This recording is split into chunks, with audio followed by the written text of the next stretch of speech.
toute franchise, c'est l'invité politique de Christophe Barbier. Bonjour Christophe. Bonjour Léa. Et ce matin, Christophe, vous recevez Jean-Louis Bourlange. Jean-Louis Bourlange, bonjour. Bonjour. Vous présidez la commission des affaires étrangères, on va donc parler diplomatie. Le pape a passé quelques jours en Irak. Que peut-on attendre d'un tel voyage, diplomatiquement ? Écoutez, je crois qu'il a, comme toujours, ce pape est très courageux. Il s'est lancé dans une entreprise extrêmement audacieuse, qui est de faire un voyage officiel dans un pays aussi troublé que l'Irak. Je pense qu'il avait deux objectifs qui étaient pas facile à concilier, qu'il a, à mon avis, assez bien réussi. Je ne suis pas toujours d'accord avec le pape. Je ne croyez pas que je me lance dans une espèce d'hagiographie pontificale, mais il avait pour objet de rappeler aux chrétiens d'Orient qu'on ne les oubliait pas, qu'ils étaient là, qu'il fallait penser à eux et qu'il fallait qu'ils restent accrochés au pays. Moi, j'avais été un peu troublé par le fait qu'il n'ait pas manifesté plus d'intérêt aux chrétiens d'Orient, enfin en tout cas médiatiquement, dans son précédent voyage. Et je trouve que c'était très bien d'insister là-dessus. Moi, j'avais un aumônier scout qui avait fini nonce apostolique à Bagdad et qui s'occupait des chrétiens d'Orient. Et je dois dire que c'est quand même une communauté tout à fait intéressante.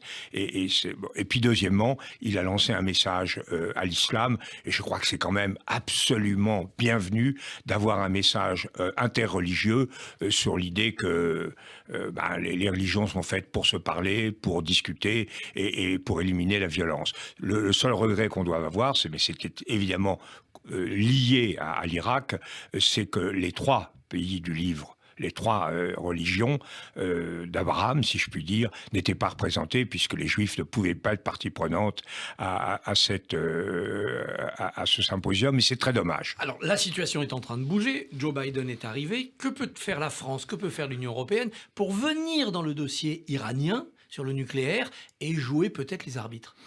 Écoutez, je crois vraiment qu'on ne peut pas jouer les arbitres, en tout cas. Il faut apprendre, c'est un dossier qui est extrêmement inquiétant, extrêmement dur. Les initiatives de M. Trump ont fait que le momentum a peut-être été passé et que nous sommes dans une situation très difficile pour une raison majeure, c'est que ceux qu'on appelait les libéraux, en tout cas les modérés, au sein de l'Iran, sont en train de perdre la main. Nous allons avoir des élections de façon très rapprochée en Iran, et il est très probable que ce Rouhani, etc., vont perdre la main. Donc on va avoir une dureté accrue. C'est-à-dire qu'ils vont filer vers l'arme nucléaire. Oui, alors, d'autre part, il y aura une dureté accrue, effectivement. Les Iraniens, d'ailleurs, qui ont été échaudés par l'attitude des Américains, en remettre sur la table, et les Américains également. Donc on est dans une situation très difficile. Alors nous sommes bien placés pour être au milieu. Il faut qu'on joue un rôle modérateur. Mais de là à croire que nous avons la solution, moi je crains... Peut-être suis-je exagérément pessimiste, c'est un de mes travers dans la vie publique, donc je vous préviens, ne prenez pas au pied de la lettre ce que je dis, songez-y. Mais je crains que nous allions vers une situation dans laquelle l'Iran marche lentement, parce qu'ils vont accéder au seuil de l'arme nucléaire rapidement. Ensuite, il faudra beaucoup de temps pour qu'ils se dotent véritablement d'un arsenal nucléaire, mais ça va entraîner forcément des réactions couvertes sans doute, mais très actives de l'État d'Israël, une inquiétude très forte en Arabie Saoudite, des pressions pour que l'Arabie Saoudite se dote à son tour de l'arme nucléaire, donc une situation qui risque d'être extrêmement difficile dans les années qui viennent. Dans cette perspective-là, et parce que le pessimiste parfois a raison, comment voyez-vous les élections en Israël ? Est-ce que la reconduction éventuelle de Netanyahou serait un facteur de guerre ou au contraire une manière de dire à l'Iran, vous voyez, faut je ne sais pas. Moi, je suis sur Israël, je suis un vieux de la vieille, si vous voulez. Moi, mon Dieu, c'était Rabin et je suis resté à cela. Donc, j'étais sur les deux États, etc. Mais je dois reconnaître que Netanyahou a modifié très, très profondément l'échiquier au Moyen-Orient. Si je le disais d'une façon sommaire, je dirais qu'avant, Israël c'était l'État israélien face à tous les autres. même s'il y avait des accords de paix avec les uns ou avec les autres. Et maintenant, c'est un État du Moyen-Orient parmi les autres. Et ça, je crois que c'est la grande leçon de ce qu'on appelle le pacte d'Abraham. Et c'est quelque chose de très nouveau et qui change les choses. Alors maintenant, la politique israélienne, elle appartient aux Israéliens. Ils ont déjà beaucoup de difficultés à s'y retrouver eux-mêmes. Il n'est pas exclu qu'ils élisent quelqu'un et que celui-ci se retrouve en situation délicate avec la justice et même un peu plus après. Mais la complexité de la politique israélienne, je la laisse aux Israéliens et je l'observe avec gourmandise, intérêt, curiosité, mais beaucoup d'humilité. Alors l'islam en Europe, on a vu ces jours-ci à la fois la Suisse interdire par référendum le port du voile intégral dans la rue, ce qu'on fait nous depuis quelques années, et puis la polémique à Sciences Po avec cette querelle sur l'islamophobie. Est-ce que nos sociétés doivent durcir le ton par rapport à un islam qui se veut toujours politique ? Écoutez, sur le vote, moi je suis assez réservé. J'ai souvent des discussions avec votre confrère que j'aime beaucoup, Richard Verly, qui est un journaliste suisse, et on parle beaucoup du référendum. Et je suis assez réservé sur les procédures référendaires parce qu'elles sont manichéennes. Or, je crois que nos sociétés sont complexes et ont besoin de solutions négociées, de solutions de synthèse. Vous êtes philosophe puisque vous êtes normalien, donc vous savez que Hegel s'est pas arrêté à la thèse, à l'antithèse. On est passé à la synthèse. Bon, eh bien c'est la même chose. Donc je suis un peu méfiant sur la burqa. Je crois que là, franchement, on a nous-mêmes la loi. On a une loi interdisant la burqa. Simplement, on n'est pas foutu de l'appliquer.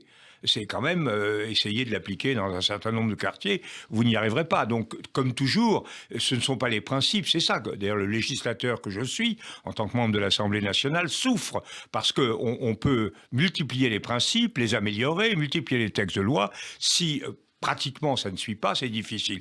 Alors les Suisses, j'ai plutôt confiance qu'ils vont l'appliquer. Cela dit, ce que je constate, c'est que sur un sujet qui est en principe extrêmement populaire, le clan anti-burqa l'a emporté d'assez peu. Et je trouve que c'est bien. Moi, je suis contre la burqa, bien entendu, mais je trouve que c'est bien qu'il y ait eu des gens qui aient donné le sentiment qu'il fallait quand même faire attention et ne pas stigmatiser une partie de la population helvétique. Alors, dernier sujet géopolitique qui a l'air plus léger, mais qui concerne beaucoup de monde. Que pensez-vous des déchirements de la famille royale britannique ? Ah, ça, j'ai pas bien suivi. Je trouve ça fascinant, bien entendu, quand on a vu tous les feuilletons qui soient.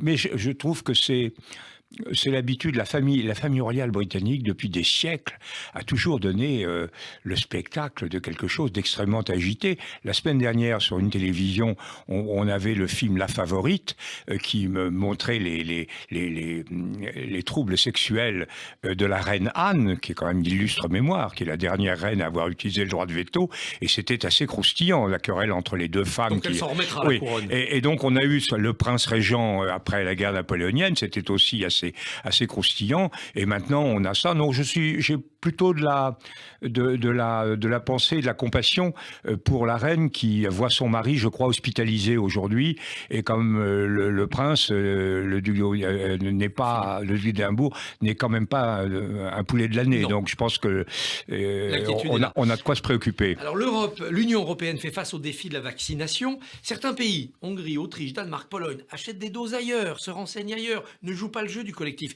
Est-ce que la France doit les imiter et de dire voilà que notre argent va acheter des doses supplémentaires ? Écoutez, nous on pourrait le faire. Je crois que jamais il y a un malentendu là-dessus. Jamais nous n'avons institué un monopole au bénéfice de l'Europe. Il est donc assez naturel qu'on puisse se fournir ailleurs, même s'il est quand même assez regrettable que certains pays, comme la Hongrie par exemple, se fournissent auprès des Russes qui n'ont pas du tout déposé les documents permettant de valider le Spoutnik, etc. Et puis de manière qu'ils sont incapables de fournir en quantité ce qu'il faut. C'est pas ça qui m'inquiète. La question pour la France, c'est de savoir si la France avait intérêt à mutualiser. Moi, je dis oui. Parce que si la France était Israël, ça se saurait. Israël a une attitude de commando et brillante. Ils ont pris tous les risques, ils ont envoyé des volontaires, ils ont acheté très cher. C'était une population réduite en nombre et donc ils ont fait une opération de commando. Moi, je crois que l'opération de commando pour un pays de 65 millions d'habitants comme la France, quand même habitué, on va dire, pour être bien sage, habitué à la précaution, habitué à la prudence, ça aurait été, et n'étant pas aujourd'hui, pour des raisons X ou Y, en mesure de produire un vaccin, on n'aurait pas été gagnant. Donc je crois que la mutualisation, c'est non seulement un progrès de la civilisation, mais c'est quelque chose qui, du point de vue de notre intérêt, est meilleur. Cela dit, on a été beaucoup trop lent, beaucoup trop bureaucratique. Les contrats n'ont pas été négociés d'une façon assez satisfaisante. Cette fois-ci, en France, ça a l'air de s'accélérer. Coup de com' ou vraiment on tient le bon bout? Écoutez, j'en sais rien. Je crois en tout cas que où il y a eu une atmosphère de sprint ces derniers jours, où le ministre a dit on multiplie les doses, on ouvre le dimanche, etc. Il ne faudrait pas que ça retombe. Il ne faudrait pas que ce soit un soufflet, car ce que nous courons, c'est pas un sprint, c'est un marathon. Le président de la République s'est donné un objectif, et il est à mon avis raisonnable, c'est que tout le monde, tous ceux qui veulent être vaccinés, le soient à la fin de l'été. Ça implique qu'on court. Là, je ne voudrais pas. Moi, j'ai des exemples en Seine-Maritime, par exemple, des gens qui devaient recevoir 1000 doses. 1000 doses, alors ils vaccinent à 50% de leurs possibilités cette semaine. On leur a dit, si, maintenant vous allez vacciner à fond. Et puis, vendredi soir, il y a 3 jours, on leur dit, non, il y aura 100 doses. Alors ça c'est coup d'accordéon, ça n'est pas gérable, surtout dans une atmosphère où on dit maintenant, tout est libéré, on vaccine à tout va. Alors, Jean-Luc Mélenchon n'appellera pas à voter Macron contre Le Pen au second tour de 2022 si c'est le scénario, il l'avait d'ailleurs pas fait en 2017. On entend à droite, à gauche le même petit refrain, Macron n'est plus un rempart contre Marine Le Pen, il n'y a plus de front républicain possible. Est-ce que ça vous inquiète ? Écoutez, il faut savoir ce que c'est qu'un front républicain. Bien sûr, ça m'inquiète de voir que des gens de plus en plus nombreux veulent soit voter Le Pen, soit voter à moitié Le Pen en s'abstenant, parce que c'est un demi-vote pour Le Pen, bon, l'abstention si je puis dire. Mais je crois qu'il faut bien comprendre qu'il y a des parentés idéologiques entre les extrêmes. Nous avons affaire à des groupes importants qui sont anti-libéraux dans tous les sens du terme, libéraux économiquement, libéraux politiquement, libéraux culturellement, pour une part, enfin non, là c'est pas tout à fait le cas. Nous avons des gens qui sont contre la mondialisation, contre le capitalisme, qui sont pour une politique sociale que je qualifie moi de démagogique, enfin en tout cas de très irréaliste, et donc il est normal qu'il y ait une sorte d'affinité. Le problème, c'est nous. C'est qu'il faut que ceux qui sont, pour reprendre la vieille définition de l'UDF qui s'applique au macronisme, libéraux, sociaux, européens, il faut qu'on ait vraiment une offre politique qui montre que le système politique n'est pas contrôlé par un clan, d'où notre combat au MoDem pour la proportionnelle, et qui est une politique sociale qui, au-delà de ce qui se fait, qui est massif à travers la pandémie, on est un nouveau contrat social. Mais ce sont les grands enjeux si nous voulons répondre et écarter ces deux murailles qui tendent à se rapprocher. Mais la proportionnelle, c'est quasiment mort. Ça va être enterré, vous n'avez plus le temps de le faire.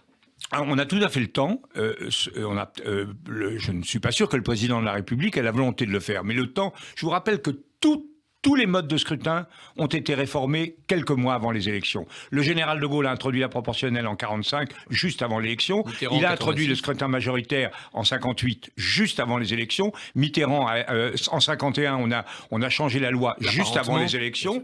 Et que ça soit bonne ou mauvaise, ces lois, elles sont toujours au moment parce qu'avant, ils peuvent pas. Les parlementaires sont élus. Le scrutin qui les a fait élire est sacré pour eux. Comment tuer ce qui vous a porté au Palais Bourbon? Un dernier mot. Si un grand Européen comme Michel Barnier est le candidat des Républicains à la présidentielle de 2022, votre cœur va être déchiré entre Macron et Barnier? Non, mon cœur ne sera pas déchiré. J'ai énormément d'amitié pour Michel Barnier, mais je crois que s'il y a un domaine sur lequel je trouve qu'Emmanuel Macron a vraiment rempli son travail, rempli sa mission, c'est le dossier européen. Jean-Louis Bourlange, merci. Bonne journée.